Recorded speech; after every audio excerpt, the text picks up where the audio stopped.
Bonjour à tous et bienvenue dans cette nouvelle vidéo, c'est Adrianaliste et aujourd'hui on se retrouve pour parler de 5 choses que vous ne saviez pas sur Jules César. C'est Adrianaliste, votre analyste d'histoire, et c'est parti.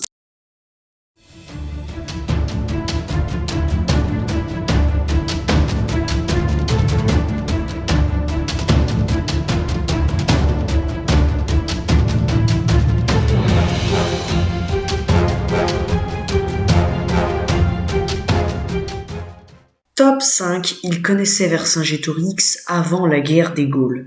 En effet, à cette époque-là, les Gaulois envoyaient parfois des otages aux Romains.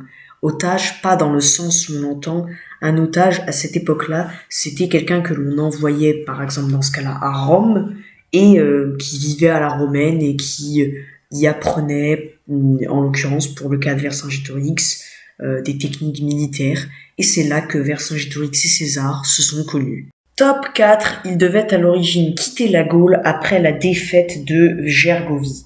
Nous sommes en -52 et Vercingétorix bat Jules César lors de la bataille de Gergovie. À ce moment-là, César est censé quitter la Gaule car la guerre des Gaules est perdue. Seulement, les Gaulois qui étaient avec Vercingétorix ont absolument tenu à vouloir attaquer les Romains et c'est là que la bataille d'Alésia a été provoquée et c'est donc là que, vous le savez, César a gagné, Vercingétorix a perdu. Top 3, il a un mois en son honneur. Vous connaissez tous le mois de juillet. Si vous connaissez pas le mois de juillet, je peux rien faire pour vous. Eh bien, le mois de juillet, si vous faites un peu attention, juillet, ça ressemble un petit peu à Jules, et Jules, c'est le prénom de Jules César. Et bah, c'est tout simplement parce que le mois de juillet avait été créé dans le calendrier en l'honneur de Jules César. Top 2, il a donné son nom à une salade et à une cérémonie de remise de prix. Franchement, c'est tout ce que j'ai trouvé pour le top 2, mais vous inquiétez pas, le top 1 est bien meilleur. Cette sauce César, en tous les cas, c'est ma version. Bonsoir à toutes et à tous les autres aussi, bien sûr.